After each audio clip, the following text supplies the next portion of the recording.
آج کا دن جو ہے وہ عمران خان کے لیے کیسا گزرا قانونی میدان کے اندر؟ کیا ان کے لیے وہ اس کو اچھا سمجھیں گے، اپنے لیے خوش آئند سمجھیں گے، یا ان کے لیے کوئی پریشانی کا موقع ہے؟ یہ جاننے کے لیے مزمل صاحب آپ کو زحمت دوں گا، ذرا ایکسپلین کریں گے ہمیں کہ آج کا دن عمران خان کے لیے اس قانونی میدان کے اندر کیسا گزرا؟ دیکھیں، اگر تو 4 اکتوبر سے سائفر کا ٹرائل شروع ہو جاتا ہے اور یہ trial day to day basis پہ یا فاسٹ ٹریک پہ رکھتے ہیں، تو مجھے تو بائی اینڈ آف اکتوبر یا by first week of November Imran Khan کو اس میں کنوکشن نظر آتی ہے. اور مجھے لگتا ہے کہ چونکہ اس میں اپروورز بھی ہیں جو عمران خان کے خلاف گواہی دے رہے ہیں، ہاں بریت کے چانس مجھے تو کم نظر آتے ہیں، کیونکہ ان کے خلاف وعدہ معاف گواہ بھی موجود ہیں اور یہ ٹیلر میڈ لا ہے ان کے لیے، اور ان کیمرہ پروسیڈنگز ہیں. تو مجھے تو اس میں ان کے سزا کے زیادہ امکانات نظر آتے ہیں. اگر میں اپنا پرسنل اوپینین دوں یا جتنی قانون کی میں طفل مکتب ہوں سمجھ ہے، اس کے مطابق تو مجھے لگتا ہے کہ ان کو سزا ہو جائے گی. اب جہاں تک ضمانتوں کو واپس ٹرائل کورٹ جانے کا موقع ہے، میں سمجھتا ہوں، میں نے ایک دن پہلے بھی آپ کو کہا تھا کہ خان صاحب نے اڈیالہ آ کے غلطی کی ہے. بعد میں خان صاحب کے وکلا شعیب شاہین صاحب نے بھی کہا کہ بڑی غلطی ہو گئی ہے، اڈیالہ لا کے ہمیں اٹک رکھنا چاہیے تھا. یہ بھی اب جو ہے نا، یہ ضمانتوں والا بھی پی ٹی آئی کا ایک بہت بڑا لیگل فیلئر ہے. ان کی ضمانتیں پری اریسٹ بیل کی مسترد ہوئی تھیں، کیونکہ عمران خان صاحب اریسٹ ہو گئے تھے تو پری اریسٹ بیلز ان کی ساری خارج ہو گئی تھیں. اور یہ قانون کے مطابق اگر آپ کی پری اریسٹ بیل ہوئی ہے اور آپ اس دوران اریسٹ ہو گئے ہیں کسی کیس میں، تو پھر آپ پری اریسٹ بیل کے استحقاق نہیں رکھتے ہیں. تو اب ان کی آفٹر اریسٹ بیلز ان کو دائر کرنی چاہیے تھی نیچے ٹرائل کورٹس میں. جب ان کی پری اریسٹ خارج ہوئی تو وہ اس کے اوپر ہائی کورٹ میں آ گئے. ہائی کورٹ نے بھی انہیں کہا ہے کہ آپ ٹرائل کورٹ میں جا کے آفٹر اریسٹ دائر کریں، آفٹر اریسٹ کا جو فیصلہ ہوگا ہم اس کے اوپر اپیل سنیں گے. پری اریسٹ پہ آپ کی اپیل کیسے سن لیں، کیونکہ ملزم تو اریسٹ ہو گیا تھا اس دوران. میرے خیال میں کوئی لیگل ٹیم جو ہے نا، ان کی کافی اس وقت اس کی لیگل سینس مجھے سمجھ نہیں آ رہی. مجھے لگتا ہے کہ بونتر گئی ہے ان کی لیگل سینس. یہاں تو بہت زیادہ لوگ ہیں، اور بزرگ کہتے ہیں کہ اتنے زیادہ لوگوں میں ہنڈیا خراب ہو جاتی ہے، 2 ملاؤں میں مرغی حرام ہو جاتی ہے. تو مجھے لگتا ہے اتنے زیادہ لائرز کے بیچ میں نا ان کا کیس کافی خراب بھی ہو رہا ہے لیگلی. تو پھنس گئے ہیں. یہ بیلز اب 1-1.5 ماہ اور لمبی ہو جائیں گی، اور مجھے لگتا ہے بائی اینڈ آف اکتوبر یا نومبر فرسٹ ویک وہ کنوکٹ بھی ہو جائیں گے سائفر میں. اوکے سو یہ تو میرا خیال ہے کہنا تھوڑا قبل از وقت ہوگا کہ سائبر کیس کے اندر وہ بری ہوتے ہیں یا کنوکٹ ہوتے ہیں. گو کہ مزمل صاحب کی جو ریڈنگ ہے سچویشن کی کہ ان کیمرہ ٹرائل ہو رہا ہے، اور سائبر کیس کے آس پاس جتنا کچھ ابھی تک ہم نے سنا ہے اس کو مد نظر رکھتے ہوئے یہی کہا جا سکتا ہے کہ عمران خان مشکل میں ہیں اس معاملے کے اندر.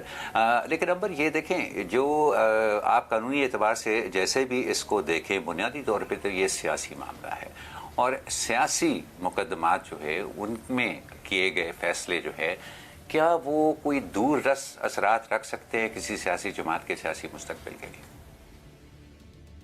یہ بڑا اچھا سوال آپ نے عامر صاحب کیا تھا، کیونکہ میرے خیال میں کہ اس وقت جو ظاہر ہے اسٹریٹجی تو یہی ہے کہ فی الحال جو انتخابات ہیں اس میں عمران خان اور پاکستان تحریک انصاف کو مشکلات ضرور ہوں، اور فی الحال تو یہی نظر آ رہا ہے. بہت سارے کیسز ہیں، ایک میں تو ظاہر ہے ان کو نااہل قرار دیا جا چکا ہے، لیکن ان کی اس پہ بھی فیصلہ ہونا ہے. تو شاخانہ کا کیس ہے وغیرہ، بہت سارے کیسز ہیں. یہ والا سب سے صحت مند کیس بھی ہے کئی لحاظ سے، اور مگر اس میں ظاہر کچھ کیویٹس، آپ نے دور راست کی بات کی. اب وعدہ معاف گواہ کئی ہیں، اس میں اعظم خان ان کے پرنسپل سیکرٹری بھی شامل ہے. دلچسپ بات یہ ہے کہ اسد عمر صاحب، شاہ محمود قریشی صاحب کو تو ساتھ ظاہر چارج شیٹ کیا ہوا ہے، لیکن اسد عمر صاحب اس میں شامل نہیں ہیں. ایک اور جو ان کے اہم ایک گواہ ہے جو ایف آئی نے اپنی فہرست میں ان کا نام رکھا تھا، وہ اسد مجید صاحب ہیں، جن ڈپلومیٹ نے یہ سائفر تحریر بھی کیا تھا اور وہ کمیٹیز کے سامنے پیش بھی ہوئے تھے. تو ویسے تو تگڑا کیس لگ رہا ہے، لیکن کیا اس کا پبلک اوپینین پہ، آپ کیونکہ سیاست کی بات کر رہے ہیں اور ہم امیڈیٹلی الیکشنز کے بعد کی بات کرتے ہیں، کیا پبلک اوپینین پہ فرق پڑے گا؟ ابھی حال ہی میں ظاہر ہے کچھ گیلپ سروے آیا ہے جس سے ظاہر ہوتا ہے کہ ان کا سپورٹر عمران خان کا تو وہ تو بالکل کنونس نہیں ہوگا. شارٹ ٹرم میں ان کی کنوکشن ہو جائے گی اور وہ انتخابی عمل سے باہر ہوں گے اور جیل میں ہوں گے یا قید میں ہوں گے. لیکن پھر ان کا ووٹر نہیں ہوگا, کیا پبلک اوپینین قائل ہوگا, وہ بھی مشکل لگ رہا ہے فی الحال. مگر ظاہر وقت کے ساتھ جیسے جیسے ہم دیکھتے ہیں کہ وہ قید میں رہتے ہیں اور یہ ٹرائل بھی سامنے آتا ہے, اس میں بھی ظاہر ہے کیونکہ ان کیمرہ ہوگا تو کچھ تو بعد میں ہمارے پاس رپورٹنگ تو آئے گی, تو وہ کس حد تک پبلک اوپینین کو بھی شیپ کر سکے گا.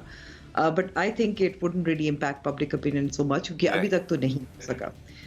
پھر ظاہر ایک اور جو سیاسی آپ نے اثر کی بات کی, ٹینٹڈ ان کا ظاہر ہے عمران خان صاحب کا جو کریئر ہے وہ تو ہو گیا, اور میں کہوں گی کہ یہ والا کیس سب سے زیادہ ان کی جو میں کہوں گی کہ ایک ذمہ دار لیڈر کے بطور یہ سب سے زیادہ ان کے لیے ڈیمیجنگ کیس ہے, اس لیے کیونکہ فورن کنٹری جو ہمارے ساتھ ان کے تعلقات تھے ان کو داؤ پہ لگایا اپنے سیاسی مفادات کی وجہ سے.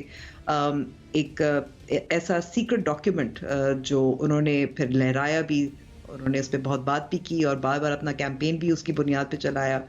لابنگ فرم, امریکی لابنگ فرم بھی ہائر کی, یہ بھی خود بھی اعتراف کیا کہ وہ ایک سائفر جو 5 کاپیز ہوتی ہیں ان میں سے ایک ان کے پاس رہا بھی نہیں ہے. میں کہوں گی کہ ان کا یہ ضرور میرے خیال میں کہ جب کنوکشن ہوگی جس طریقے سے بھی ہوگی, لیکن اس ٹرائل کے دوران یہ مزید ان کی reputation as a responsible leader تو ٹینٹ ہوگی. واپس آئیں گے نہیں آئیں گے ظاہر ہے وہ 2 سال بعد ہم okay Amber let's let me quickly get مزمل's opinion on this. مزمل صاحب کہتے ہیں کہ سیاسی رہنما کسی سیاسی جماعت یا سیاسی رہنما کی سیاسی موت اس وقت ہوتی ہے جب لوگ اس کو ووٹ دینا بند کر دیں. تو کیا آپ کا خیال ہے کہ اس طرح کے مقدمات اگر ان کا فیصلہ عمران خان کے خلاف آتا ہے تو کیا وہ ان کی سیاسی مستقبل پر اثر انداز ہوں گے؟ وہ والا سیاسی مستقبل نہیں کہ وہ فوری طور پہ انتخابات لڑیں گے یا نہیں لڑیں گے یہ سارا, لیکن لانگ ٹرم جو ایک سیاسی رہنما کا ایک سٹیٹس ہوتا ہے اپنے حمایتیوں کے بیچ میں, یا اس کا جو مقام ہوتا ہے اپنی حمایتیوں کے بیچ میں, کیا اس پر بھی اثر انداز ہوگا؟ جیسے کہ امبر کہہ رہی تھیں کہ بطور ایک ذمہ دار سیاستدان کے کیا اس کے اوپر بھی اثر انداز ہو سکے گا؟ دیکھیں with the passage of time ہوگا, ایک دم تو نہیں ہوگا, میرے خیال میں وقت لگتا ہے اس چیز کو, اور کوئی پبلک اوپینین بدلنے میں اوور نائٹ تو نہیں ہوتا ہے. لیکن میں آپ کی اس منطق سے اس حد تک بھی متفق نہیں ہوں. پھر آپ کی اگر میں یہ بات مان لوں کہ جب تک پالیٹیشین ووٹ آؤٹ نہ ہو اس کی کنوکشن کی کوئی اہمیت نہیں ہے, تو پھر عدالتیں بند کر دیں, پھر ان کو نظام انصاف سے مبرہ کرتے ہیں, آپ امیونٹی دے دیں کہ جو بھی پارٹی چیئرمین ہو جائے گا, جو وزیر ہو جائے گا, جو وزیر اعظم ہو جائے گا, اسے تاحیات امیونٹی دے دیں, اسے قانون سے مبرہ کر دیں. اگر آپ لوگوں کی یہ منطق میں مان لوں کہ جی یہ ان کو عوام کے لوگ تو ووٹ ڈالتے ہیں لہذا اس سزا کا کیا فائدہ ہوگا, پھر سزا اور جزا کا نظام ختم کر دیں. آپ نے کیوں رکھا ہوا ہے؟